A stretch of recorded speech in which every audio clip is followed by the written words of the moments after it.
¿Qué tal, amigos? Sean bienvenidos a otro episodio de A las 10 de la noche con Miguel Ángel Palma. Gracias por acompañarnos nuevamente una semana más. Gracias a todo el público que ha estado compartiendo nuestros contenidos ahí a través de las redes sociales. Retomamos las secuencias de los clips. Ahí los pueden encontrar en las redes sociales, en Facebook y en Instagram como Miguel Ángel Palma. Y por supuesto también en YouTube, así nos encuentran para seguir disfrutando de este proyecto. Hoy tenemos un invitado muy especial que, bueno, ya esta agenda estaba programada desde hacía pues ya un buen rato nomás. No se había concretado, pero pues de todo tiene su momento y ha llegado también el momento justo de conocer a este gran escritor, hay que decirlo, que pues bueno, nos va a estar platicando un poco de su obra y después de todas las cosas que andan haciendo, cosas que me encantan que sucedan, sobre todo con tabasqueños y con gente que está haciendo muchísimas cosas en este estado y pues quién más que él mejor para presentarse a sí mismo, así que le doy la bienvenida en esta noche a Alejandro Lanestosa Ravelo.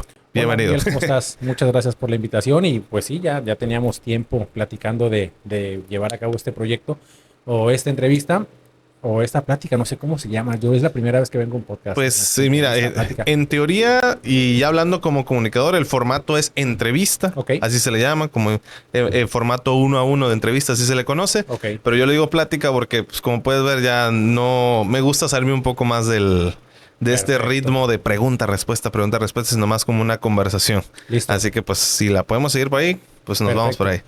Pues Alejandro Lanestosa Ravelo, escritor, ya con 3 libros publicados. Ajá. Actualmente tengo, no lo traigo aquí porque todavía me van a entregar el tiraje, pero ya son 3 trabajos como escritor. El primero fue uno que se llama 12, que publiqué ya viviendo en Guadalajara. Después publiqué esta novela que tenemos aquí, que se llama Rock, Amor y otras cuestiones. Y finalmente, De sueños y utopías, que es lo más reciente que hice como escritor y que actualmente es que estamos pues dándole un poco de promoción. No, pues está excelente, Ale. Y la verdad, me gusta mucho que pues ahorita puedo hacer esa pregunta de ¿a qué te dedicas en este momento? Y me platicabas antes de iniciar a grabar que ahorita estás dedicándote a ser escritor, ¿no? Así es, únicamente escribo porque es lo que me apasiona, es lo que más me gusta. Yo soy lector de novelas y de literatura en general desde que tengo 10, 11 años, pero como escritor ya desde el 2020. Ya te digo que en pandemia en Guadalajara escribí mi primer libro y actualmente pues ya 3. Y entonces hemos ido recorriendo un camino como todo, muy con sus altas y bajas, todavía más bajas que altas, ¿no? Pero muy lleno de aprendizaje, de satisfacciones y he conocido gente muy valiosa en el camino también. ¿Cómo surgió, aprovechando ya que mencionas que justo iniciaste en la pandemia, cómo surgió ya la inquietud de escribir un libro? Me decías que eres lector de toda la vida y bueno, bien me platicaba justamente un amigo, poeta, que también tuvo la oportunidad de estar en ese espacio, que a veces cuando, dijeran por ahí, cuando consumes o comes algo, terminas vomitando aquello que tanto consumes, ¿no? Yo creo que pues al final pues un lector tan asiduo, algo tenía que nacer Sí. desde ahí, ¿no? Pero ¿cómo nació pues esta inquietud ya en plena pandemia, por así decir, de sacar algo, de todas esas cosas que se movían dentro de tu cabeza, trasladarlas a un texto? Fíjate que hay una frase que escribí en mi último libro que dice que un escritor escribe principalmente para llenar vacíos emocionales y depurar sentimientos aciagos, ¿no? Es un tanto poético, digamos, o no poético, no lo sé. Pero a lo que se refiere es que uno escribe con la intención no tanto de volverse famoso o de generar mucho dinero, que también es importante y hay Claro. que buscarlo. No estoy diciendo que eso sea malo, no para nada. Yo quiero vivir de esto y quiero vivir bien, que quede claro eso. Sin embargo, el trabajo del escritor se amplía cuando la intención principal es dejar salir cosas que uno trae, ¿no?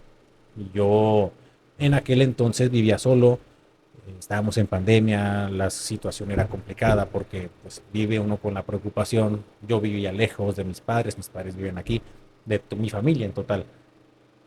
Y la preocupación principal era no les vaya a pasar algo, no lo puedes, no lo demuestras tanto, pero internamente estás en esa situación y me ayuda mucho para dejar salir un tanto sentimientos, igual para, para llenar vacíos, porque al final uno intenta siempre como llenarse de cosas que le hacen falta y la lectura y la escritura son herramientas o hábitos que te dejan esa sensación de plenitud, porque realmente nutre mucho el cerebro, alimenta el corazón, el espíritu, la esencia, y cuando uno hace eso, al final salen cosas buenas. No, claro, y yo creo que acabas de dar una palabra clave que es importantísimo, hábitos, Sí, porque creo que la lectura y hablando de, pues al final, ¿no?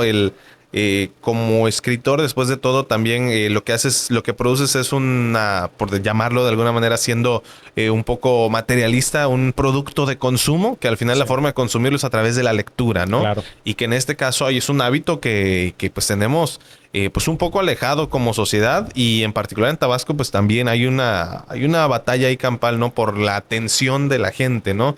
Entre las redes sociales, entre la televisión, entre otros medios, la lectura sí ha estado, dijeran por ahí, pues sí tiene pues muchos enemigos en este Sí, momento, ¿no? Contra los cuales competir. Y es que hasta dentro de la misma red social, o sea, yo a veces me cuestiono cuántas personas leen incluso un post largo, ¿no? claro. Estamos ya hasta acostumbrados a las cosas muy concisas. ¿Cuánto más puede ser complicado de repente abordar a nuevos lectores para leer pues una novela de, ¿qué te gusta? 50 páginas. Y eso que 50 páginas son muy pocas, Ujú.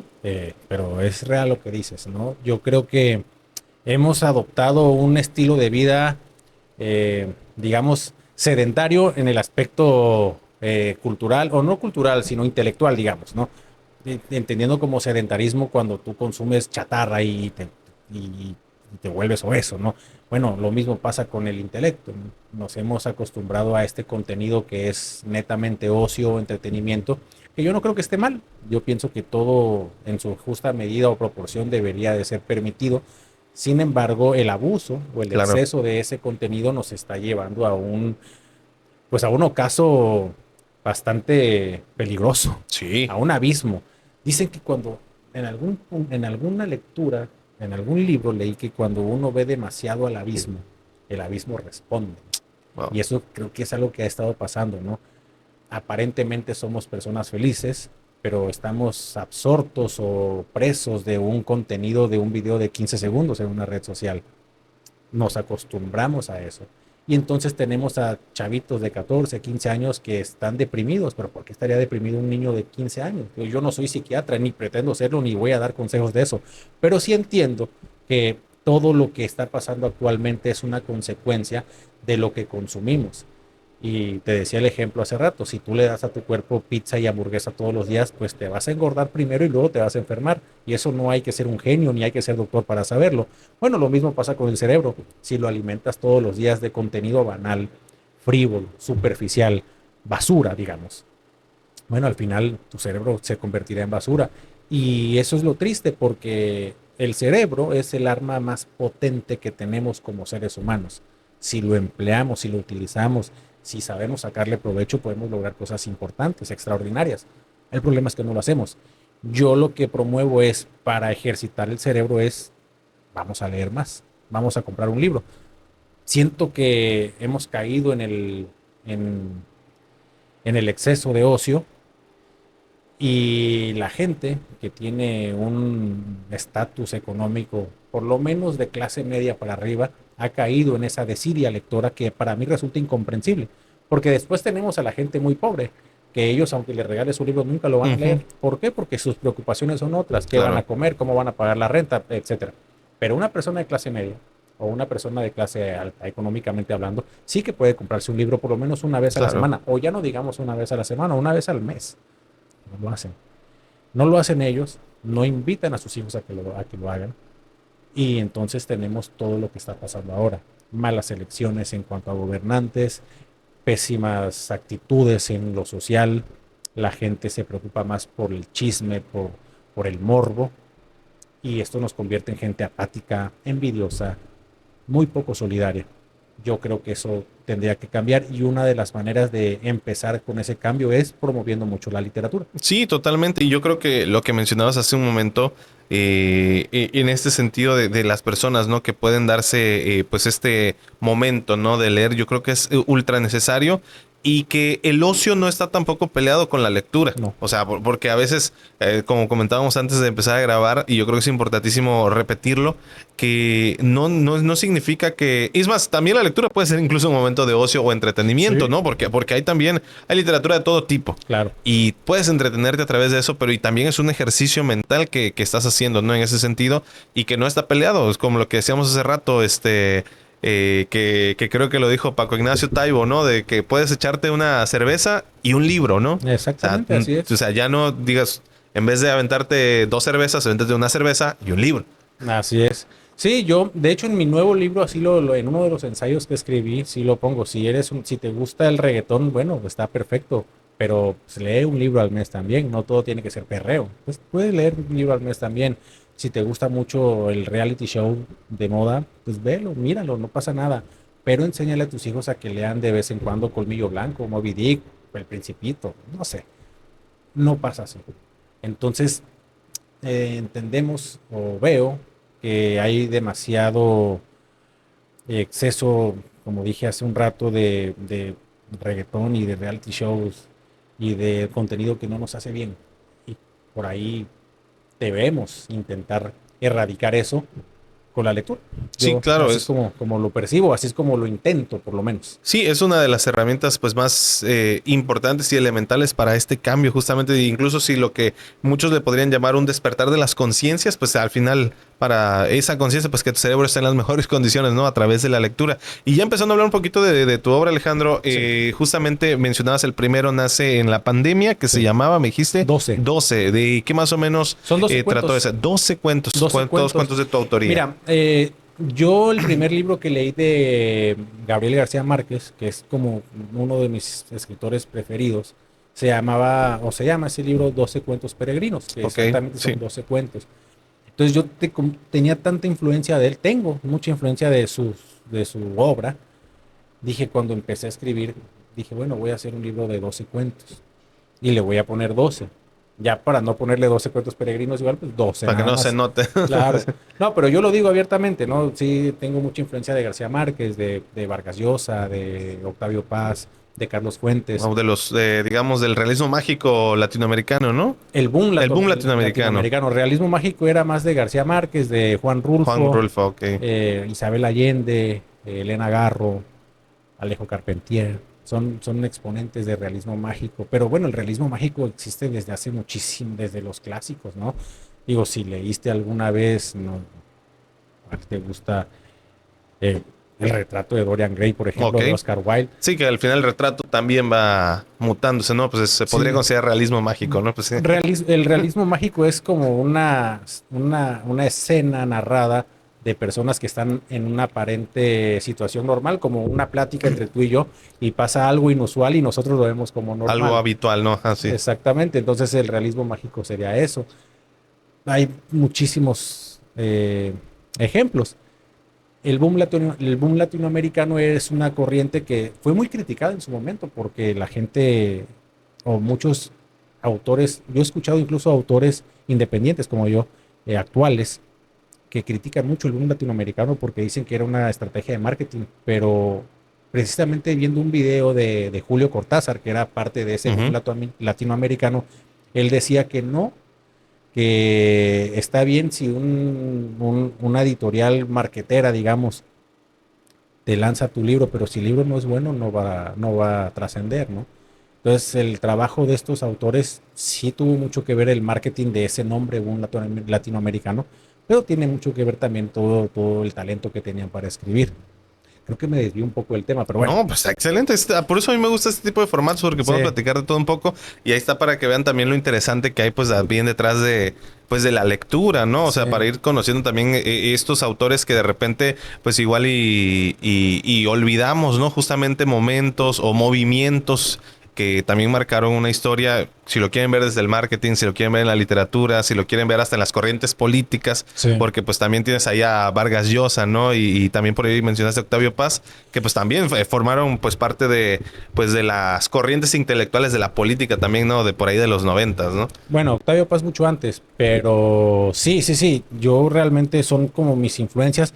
No significa que es lo único que he leído. O sea, yo hago mucha referencia a ellos, pero no, a mí me encanta la literatura de Borges, por ejemplo, y eso que Borges escribía cuentos, poemas y cuentos, pero yo soy más de leer los cuentos de Borges, porque son maravillosos, ¿no?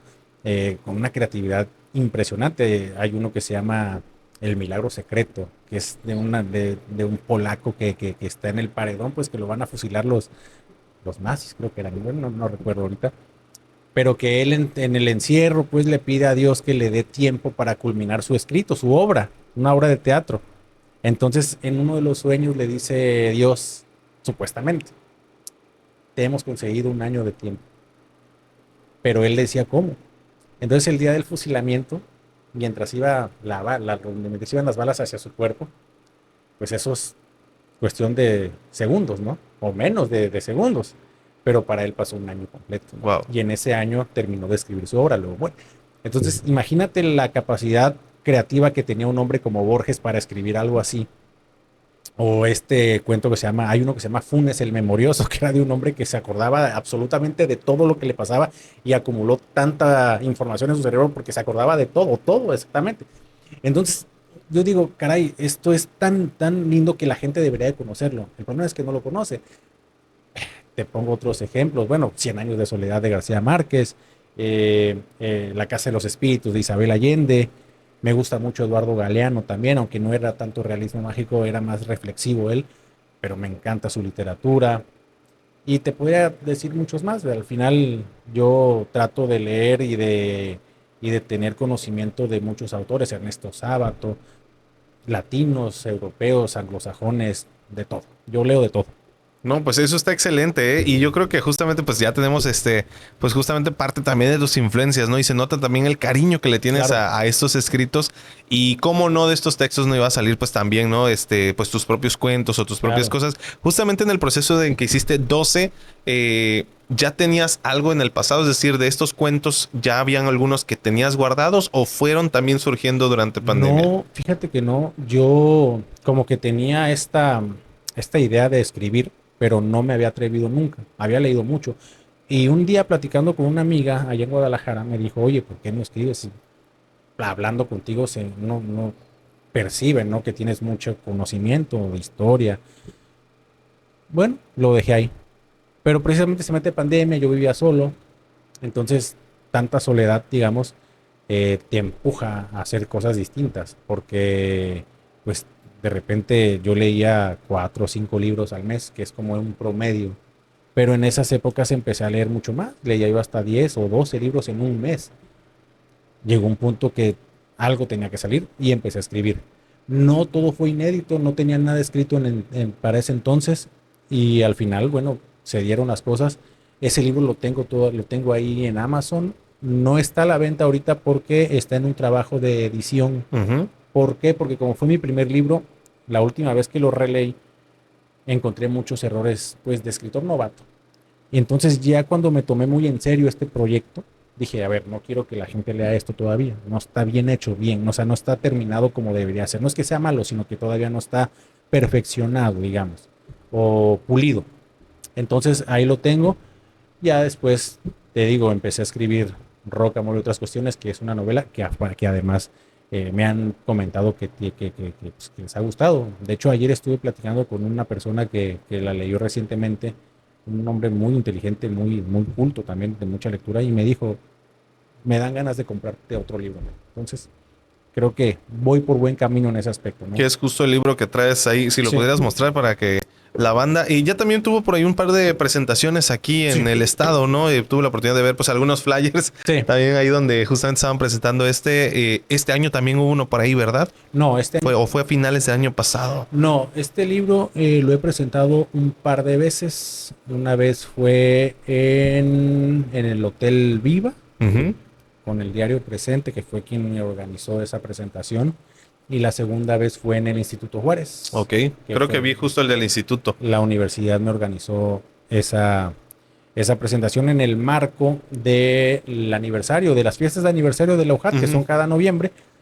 Ahí me organizaron ellos esta presentación, ahí están los videos, digo, yo los publico todo el tiempo en mis redes sociales. Y sí, y ahorita pues estoy viendo ya lo que son presentaciones, pero para mi nuevo libro que se llama De Sueños y Utopías, Wow. que es el que tenemos actualmente en promoción. Y justamente en el caso de este de rock, amor y otras cuestiones, más o menos que abordas, que me contabas que el actual es más como un ensayo, ¿no? Y Bueno, este sí es narrativa 100%, ¿no? el actual de Sueños y Utopías son relatos y ensayos. Ah, ok. ¿Ok? Relatos y ensayos. Relatos son completamente ficción, como los cuentos de Borges que Ujú. te decía. Y los ensayos sí son mucho más análisis de lo que pasa en la sociedad, ¿no? De lo que es mi visión de cómo la literatura debería de ser el núcleo o el centro de cualquier movimiento político y social. Digo, yo creo, y esto lo he dicho en todas las entrevistas que he hecho, que para que un movimiento social, político, económico, etcétera, eh, camine de buena manera, el motor de ese movimiento tiene que ser el arte. En mi caso yo promuevo la literatura, claro, pero sí debería de ser así.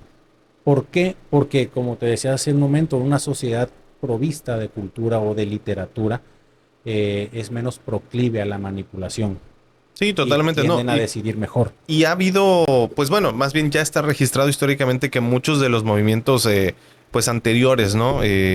Importantes movimientos políticos siempre venían acompañados de una corriente política, dígase Estados Unidos en los 60, por ejemplo, que vino con ello música, vino Sí. hasta estilos de pintura vinieron acompañados, ¿no? Con tantos movimientos políticos.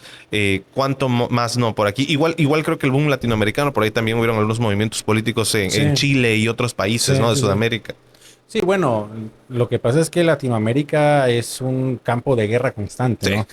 Estamos hablando de dictaduras, de imposiciones, de socialistas contra comunistas, conservadores contra liberales, en fin. Y mucho de ello tiene que ver Estados Unidos, ¿no? Que Sí, Estados claro. Unidos es un país que si bien es el más poderoso del mundo, también se ha creído el todopoderoso.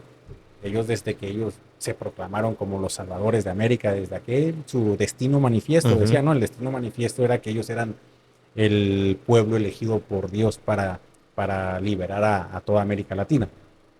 Entonces se han metido en muchos lugares, en México, por supuesto, eh, ellos apoyaron a todos los presidentes que conoces de antes y de ahora.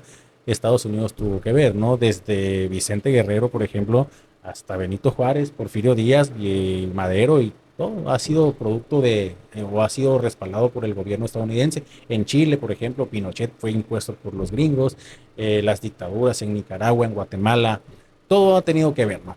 Y ha sido un resultado funesto. No estoy diciendo con esto que soy socialista, tampoco soy capitalista, digo, soy un tipo que estoy tratando de buscar un equilibrio entre ideologías, pero la ideología resulta una idea o la misma idea tergiversada. Sí, ¿no? O sea, Claro. cuando la idea se vuelve extrema, se convierte en ideología y es donde se pudre.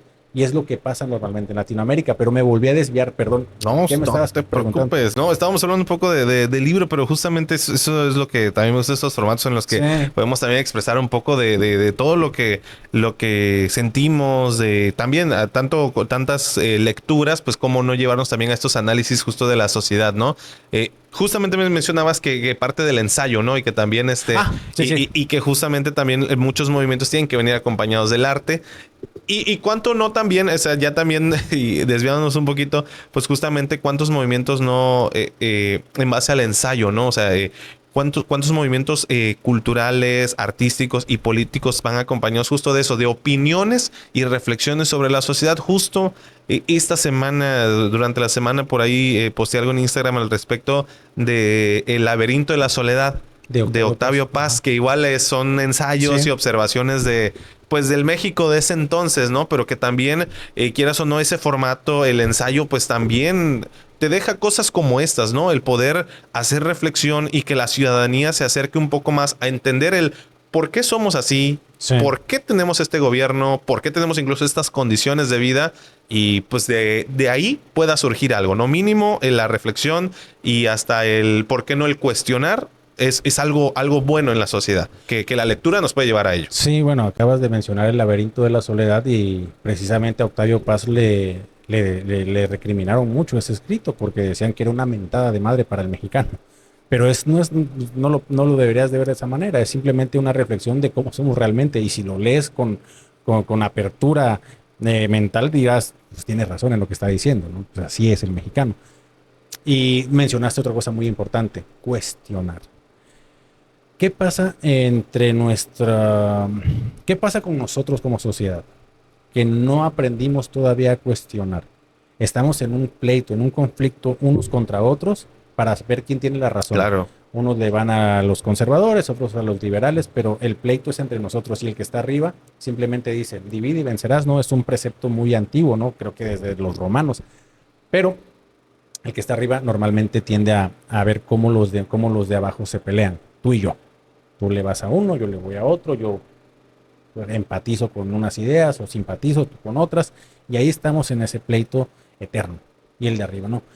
Entonces yo creo que como sociedad tendríamos que aprender a cuestionar más. Tal vez si tú y yo no tenemos la misma idea o no simpatizamos con el mismo movimiento, al menos podríamos unirnos para cuestionar lo que está haciendo, gane quien gane. A lo mejor ganó al que tú le vas, perfecto, pero ya que ganó, quítate de su lado y ponte enfrente. No lo ataques, por supuesto, no se trata de atacar por atacar, pero cuestiónalo.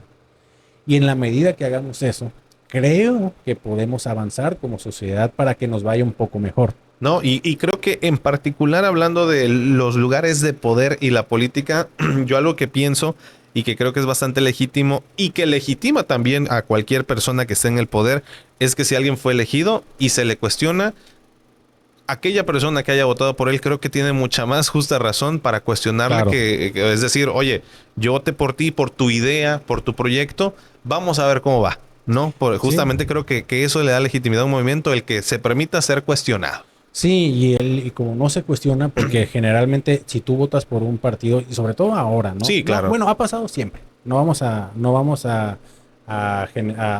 dejarlo únicamente en el movimiento actual. Ha pasado siempre. Pero tú votas por un partido, tú votas por un proyecto y tiendes a aplaudir todo lo que hace y no te pones a ver lo que está mal, porque hay cosas que están mal. Y lo confunden, y uno como opositor o no como opositor, pues yo no me considero opositor de ningún partido, yo simplemente cuestiono. Te dicen, es que tú nada más atacas. No ataco, cuestiono. Es que es una diferencia. Yo no veo las cosas y decir, ay, te voy a atacar. No, hay que cuestionar nada más. Porque si no cuestionamos, y no nada más al de enfrente, hay que cuestionarnos nosotros mismos también, porque si no te cuestionas a ti mismo, no avanzas, y si no cuestionas al que está tomando las decisiones, como sociedad no avanzamos. Y tenemos que entender una cosa, somos gente individualista, sí, porque tú te levantas a trabajar y esa es una decisión individual, pero tienes que entender que vives en un colectivo. Entonces todo lo que tú haces afecta directamente a un entorno, a un grupo de gente, y viceversa, todo lo que hace esa gente también te afecta a ti. Totalmente. ¿Cómo hacemos para vivir en armonía? Tal cual, esas son las bases que a veces nos olvidan, que eso tal cual es el significado, digamos, desde desde la etimología, eso es la política. El hecho de que a veces tenemos incluso estas tendencias de autocensura. Sucede mucho aquí en Tabasco, que hay muchos, hablando un poco de los colegas comunicadores, luego de repente como que se evitan decir ciertas cosas que, no, es que yo no politizo, es que no hay nada de malo en politizar las cosas. O sea, incluso expresar una opinión y el callarla también es hacer política. O sea, hasta el que tú te abstengas de hacer algo, es parte de los engranajes de una maquinaria, de un sistema que o estás perpetuando un poder que trata de quedarse ahí, o mínimo estás abriendo la conversación para que otros puedan cuestionarse. Claro, y además que es una práctica sana, o sea, es saludable para nosotros como sociedad entrar en ese tipo de conversaciones, pero si no lo hacemos, unos por miedo, otros por ignorancia, otros por apatía total. Y eso es lo peor, porque la gente que tiene esta apatía de cuestionar porque no le importa, porque ellos están esperando lo que viene el domingo en la gala y esas cosas que pasan, que repito, no tienen nada de malo si consumes ese tipo de contenido, pero caray, hay que inclinar un poco la balanza. No, y ¿sabes qué? Algo que yo creo que es importante mencionarlo, y porque gran parte, hay que decirlo, seguramente si alguien está viendo este video es porque tiene tiempo de hacerlo, seguramente tiene ciertas necesidades básicas satisfechas. Es muy importante entender que cuando tenemos ciertos privilegios, tenemos una mayor responsabilidad de mínimo prepararnos para cuestionar las realidades. Hay muchas personas que, tal como decías, a veces por pues sí, digamos, su estilo de vida, la falta de acceso a ciertas cuestiones económicas, ¿no? O un estilo de vida, pues, con carencias. A veces tu único entretenimiento va a ser ese. Sí. Pero si tú tienes la oportunidad de ir más allá, si tienes la oportunidad de tener otro nivel educativo, otro nivel intelectual, pues es bueno entrar en este tipo de conversaciones o mínimo si disfruta de eso, pero que tampoco sea lo Que único, no ¿no? sea lo único. Sí, es lo que yo siempre digo, equilibrio. Un equilibrio, o sea, que no haya todo, que no todo sea banal. Porque, fíjate, yo una vez leí un ensayo de un autor, no recuerdo su nombre, no quiero equivocarme, no sé si fue Robert Michael Ballantyne o Stevenson, no recuerdo, fue uno de esos dos, ingleses los dos o irlandeses, no recuerdo. El ensayo se llamaba Apología del Ocio. Ujú.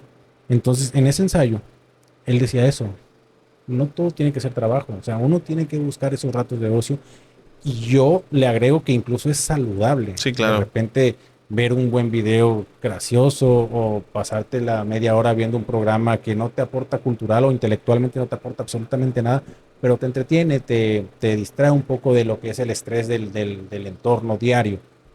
Pero si tú abusas de ese contenido, pues lo único que estás provocando es darle a tu cerebro basura. Y al final, pues lo que vas a escupir es basura también, Sí, claro. desgraciadamente. Sí, no, justo hace poco veía una conversación al respecto de que el ocio es también algo sano y hasta revolucionario para los trabajadores, Sí. para aquellos que, pues sí, la vida es producir, producir y consumir. A veces momentos de ocio es bueno, pero eso, momentos, que no, al final no todo eso sea, o que también tu ocio no necesariamente sea, pues algo 100% banal, ¿no? Hay formas de disfrutar la vida, de relajarse haciendo, pues otras Y cosas, tampoco ¿no? todo tiene que ser trabajo, ¿eh? Ujú, sí, totalmente. Fíjate que mi libro se llama De sueños y utopías, ¿no? Y utopía es una palabra que viene del griego o del latín, ¿no? Del griego es, que significa sin lugar o no lugar. Y utopía es una obra que escribió un autor que se llama Tomás Moro Ujú. en el siglo XVI, sí, habrá sido en el siglo XVI, sí, en el Renacimiento. Este autor le corta la cabeza al rey Enrique VIII, ¿no? Pero eso fue por una cuestión política, no fue tanto por la obra. Pero en esa obra Tomás Moro describe una isla, y esto lo dije en una entrevista en la entrevista que estuve con Sevilla, Ujú. que es como el sueño o el paraíso comunista o socialista de Marx. ¿Por qué? Porque todos trabajan por un bien común, no hay nadie, no existe la propiedad privada. Y bueno, es algo de lo que plantea el comunismo de Marx, ¿no?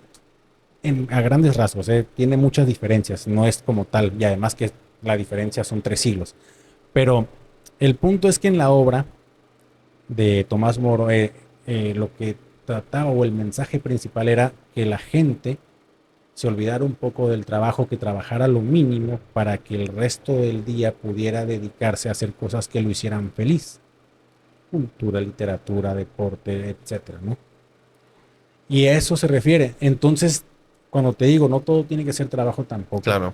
También tendría que haber un cierto manejo de un buen criterio de los que tienen las empresas grandes, ¿no? Tendrías que ver por tu trabajador, no todo tiene que ser dinero para mí y tu trabajador se tiene que matar trabajando, porque entonces eso va a repercutir en otros, ¿qué pasa? O sea, actualmente pasa, ¿no? Y esto no significa que el capitalismo sea malo. Lo que pasa es que está mal ejecutado.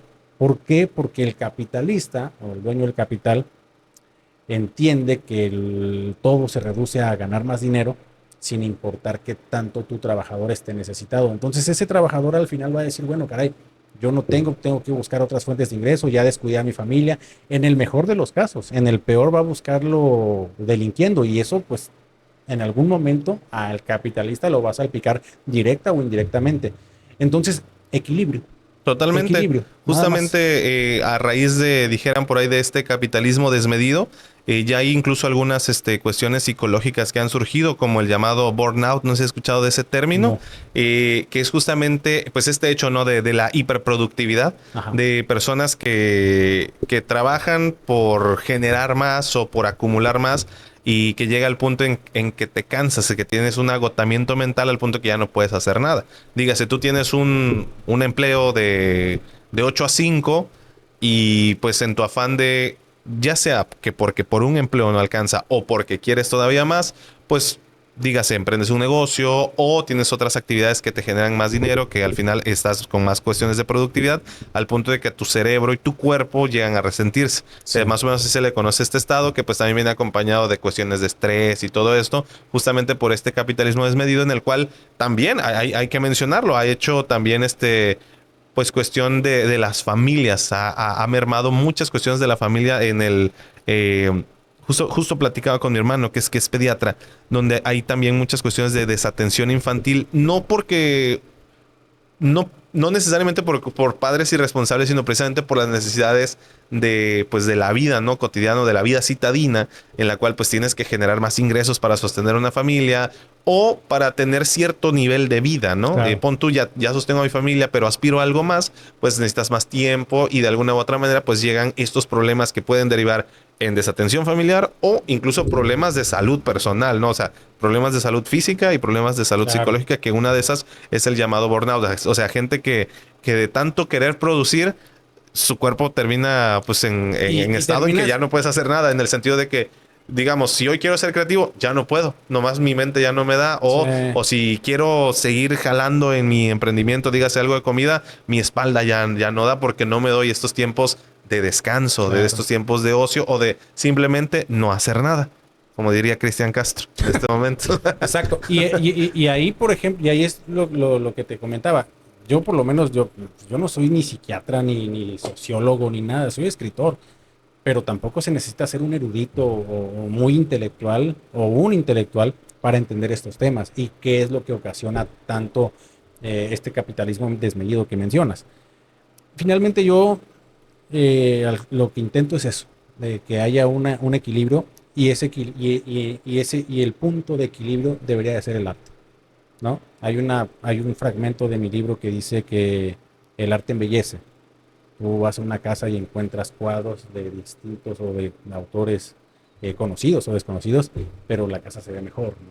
Si ves una casa con un librero repleto de libros, pues se ve bien. Sí. Entonces, el arte embellece. Busquemos más arte, hagamos más arte, impulsemos más el arte. Yo desde mi lugar, pues impulso mucho lo que es la literatura.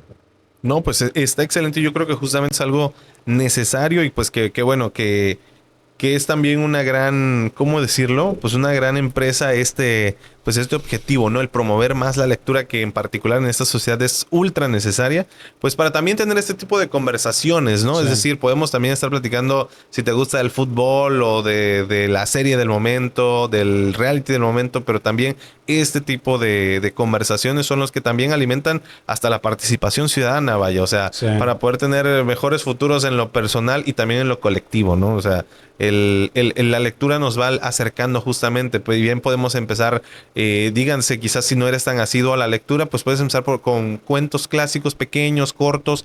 Es algo que de repente he platicado justamente con mi hijo o con amigos que también tienen hijos, o sea, cómo implementar esas cuestiones de la lectura, porque pues tampoco le vamos a poner a que se lean pues a Dostoyevsky, ¿no? O los grandes literatos, ¿no? No. Pero sí empezar a alimentar tanto nosotros como a quienes podamos, pues esto, ¿no? La lectura. Disfrutar también de ello como una actividad de la cual podemos disfrutar y recrearnos. Y es muy importante lo que estás diciendo, porque un chavito de 10, 11 años no sabes pues todo lo que está percibiendo ahorita en esa etapa de crecimiento, que ojo, tampoco hay que ser doctor para entender eso, eso es algo científico comprobado, el chavito está normal, continuamente recibiendo mucha información y es una esponja que absorbe todo, porque está en pleno desarrollo, ¿no? No hay que ser científico, ni médico, ni doctor, eso se sabe. Incluso a veces nos olvidamos que nosotros también pasamos por esas etapas. Y justo a veces con mi hijo lo veo, o él me hace algunas preguntas que yo a veces obvio y digo, no, yo me acuerdo que yo también me cuestioné eso. Yo también llegué a preguntar eso. ¿Por qué? Porque pues en esa etapa de la vida recibes tanta información que quieres todavía más, ¿no? Y es muy importante que se acostumbren a tener una cultura de la literatura. Pues, ¿qué puedes darle a tus hijos cuando están muy pequeños? Bueno, yo leí Colmillo Blanco, leí Nuestra Señora de París de Víctor Hugo, La Isla de Coral, La Vuelta al Mundo en 80 días. Son libros, Los viajes de Gulliver. Es maravillosa esa novela. Incluso algunas de las lecturas que mencionas antes venían en los libros de texto No me acuerdo Sí, por ejemplo, la de los viajes de Gulliver Ajá. venía en los libros de texto gratuitos. Yo me Ok, acuerdo imagínate. en la primaria. No sé actualmente si incluye, o sea, sí hay lecturas, pero como también ya no se lleva tal cual un libro de lectura, Sí. sino se cambió el formato educativo ya a la educación actual. eh, entre ratos vienen lecturas más, no Fíjate un que, libro bueno, específico de puras en mi lecturas. caso fue distinto, ¿no? Porque mi papá lee muchísimo, acostumbrado siempre a ver libros en mi casa. Ujú. Entonces él lo que hacía era que me daba, decía, a ver, léete este, léete el otro. El primero que leí fue Nuestra Señora de París, después, me acuerdo muy bien de eso, Que si no, ese no lo he leído, pero si no me equivoco, en ella está basado, por ejemplo, el relato del Jorobado de Notre Dame, ¿no? Ah, pues ahí ese es, está, ¿ve? Nuestra Señora de París, de hecho ese es. Interesante que a veces conocemos de la cultura popular o las películas Sí, y no conocemos, por ejemplo, el relato original. ese es, el autor es Víctor Hugo, el que escribió Los Miserables. O sea, ese es el autor de Nuestra Señora de París. Ese fue el primer libro que leí en mi vida. Tendría yo como 11 años. Luego Colmillo Blanco, que también lo hicieron película después. ¿Cuál otro? Los cuentos de Sherezade, ¿no? En Las Mil y Una Las Noches. O medianoches. sea, es básico. O sea, un niño tendría que leer eso. Dáselo, de que lo lea. No le va a hacer ningún daño. El problema es que ya no pasa. Y actualmente es que el celular, bueno, ok, pues en el celular hay aplicaciones Sí. para leer y se las puedes poner a tu hijo y que lea. O sea, vaya, yo no, me cuesta comprender.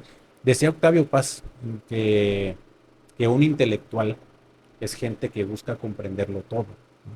Bueno, yo no soy un intelectual, ni quiero serlo, porque hay cosas que no comprendo y que ni siquiera quisiera comprender, como esto, como esta desidia de la gente de no leer por lo menos un libro en el mes, o sea, y dejarle todo tu nutrición intelectual a lo que ves en la televisión o en el TikTok. Ahí es donde yo no logro comprender y no quiero entenderlo tampoco. Por lo tanto, nunca voy a ser un intelectual. No creo serlo Fíjate nunca. que justo ahorita que mencionas de esto de no leer ni un libro en el mes, hace ya mucho tiempo también de repente uno se ponía en este plan dijeran por ahí, de medio mamador, de hacer un poco al lado, por ejemplo, estos libros que son como de autoayuda y todo eso, Sí, ¿no? La verdad los cuestionaba bastante.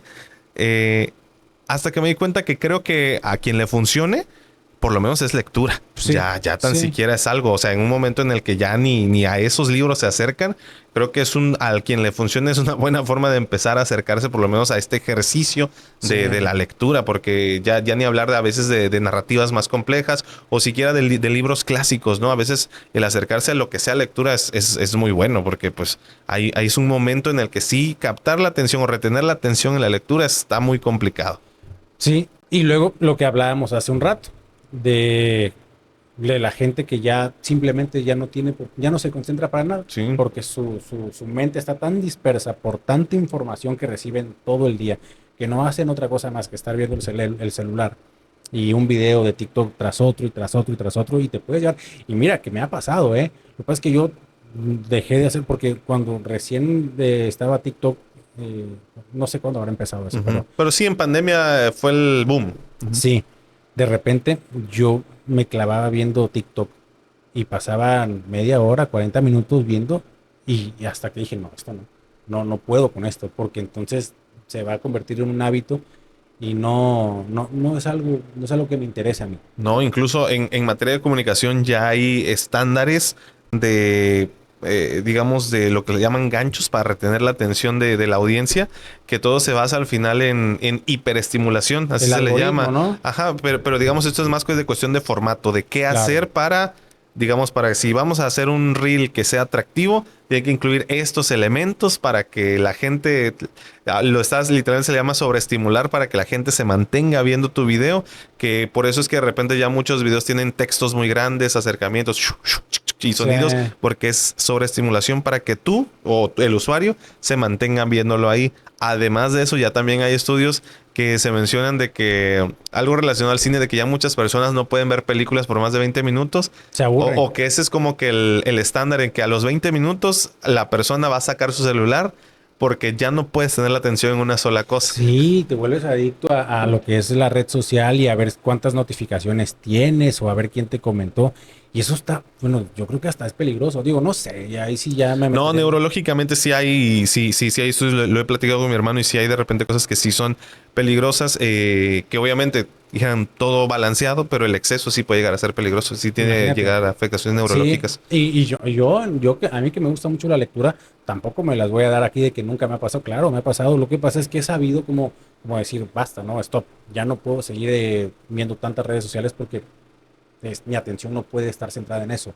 Yo necesito tener otras actividades. Y bueno, la lectura te ayuda mucho para eso también, ¿no? Yo una vez que agarro y me pongo a leer, ya es como que ya no me salgo de ahí.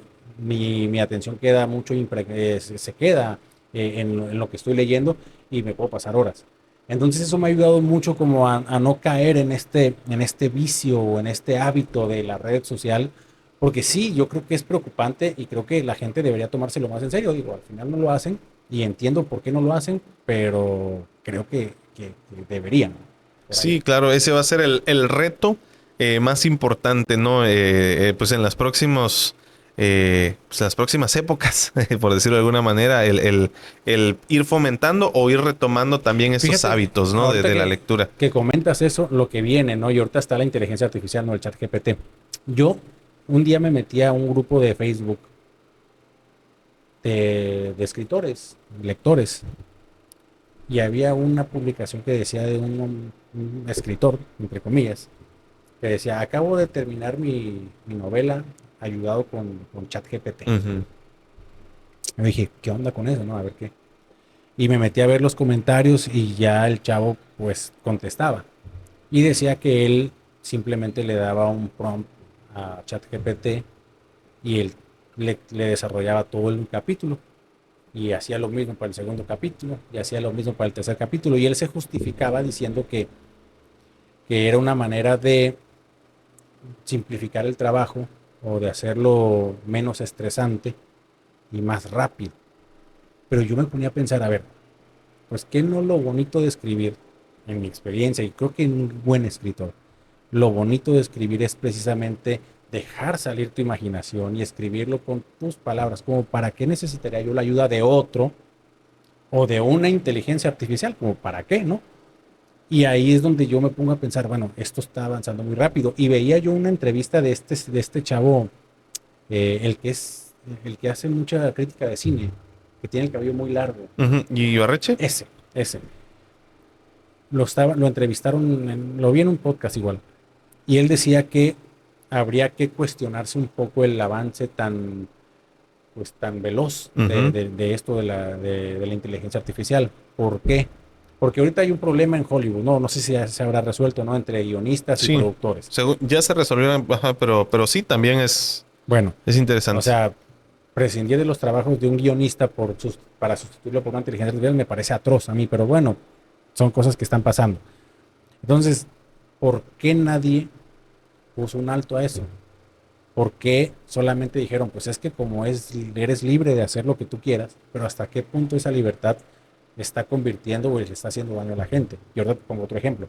Entonces, ponía el ejemplo de las redes sociales él, y estoy completamente de acuerdo. Él decía, ¿por qué cuando surgieron las redes sociales no hubo como que pláticas con doctores, con filósofos, con científicos, con literatos, con gente que tenga un poco de entendimiento superior al promedio para ver si esto es factible o dejarlo avanzar tan rápido?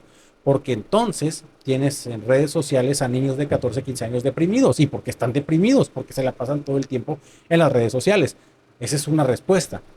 ¿Qué va a pasar con la inteligencia artificial?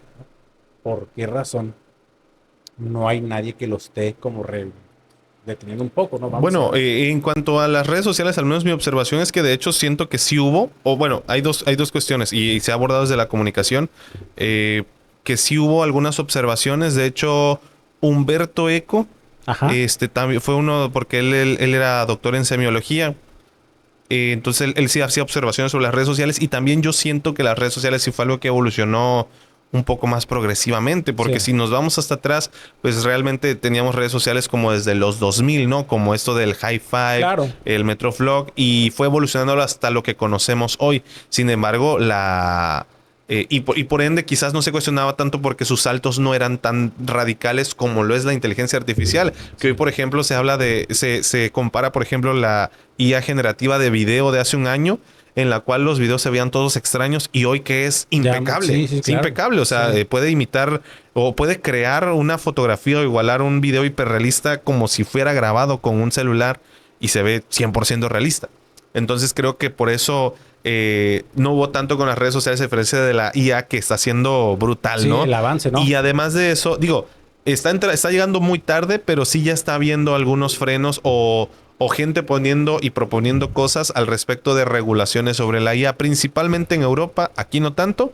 Aquí en Latinoamérica, en particular en México, lo que se está tratando de legislar es en cuestión de uso de voces con inteligencia artificial. Y eso porque fue un gremio en específico, Ajá. que fueron los actores de doblajes y locutores que se juntaron justamente para poner sobre la mesa legislaciones que los protejan de que al final la IA pueda dejarlo sin trabajo o de vulnerar su voz o utilizar su voz y replicarla. Claro. Pero también hay muchísimas otras implicaciones, ¿no? Que va a traer la IA y que sí también se deberían de poner algunos frenos o mínimo ponerse la conversación sobre la mesa. No, y creo que también aquí, digo, el otro día subí un post un escritor de aquí de Villahermosa y lo compartí que decía que ya era un hecho o ya estaba aprobado el hecho de que cualquier escrito creado con inteligencia artificial no podría ser registrado en derechos de autor, pues, o sea, no lo puede. Sí, justamente escuché algo al Eso. respecto. Y eso me parece bueno, ¿no? O sea, claro, o Pues sea, sí, porque no lo está haciendo una persona, ¿no?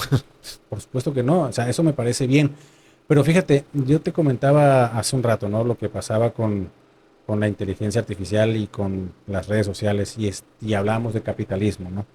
Y hablamos de libertad, que es muy deseable, ¿no? Que el capitalismo actualmente como idea, pues uno dice, oye, pues está bien, ¿no? Tú eres libre de producir, de hacer, de trabajar en donde tú quieras y nadie te puede decir que no lo hagas porque pues para eso es el capitalismo, ¿no? Para eso es la libertad, ¿no? Que al final el capitalismo es oferta y demanda, pero es un concepto muchísimo más amplio, no es solamente eso. Pero entonces entramos en una disyuntiva porque ¿qué tanto esa libertad está beneficiando a unos y perjudicando a otros? Y lo vemos con las redes sociales, y lo vemos con los reality shows, y lo vemos con el contenido que está literalmente contaminando la mente de mucha Así gente. como de que qué tan libres somos si realmente no decido o ya estoy programado para no decidir, ¿no? O estoy programado para solo ver lo que me imponen, ¿no? Y eso es Ujú. una.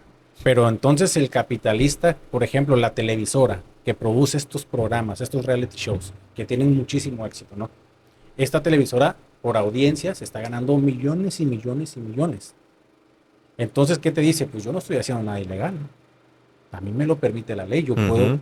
y la demanda me lo está pidiendo porque la gente lo está consumiendo. Yo no le hago daño a nadie.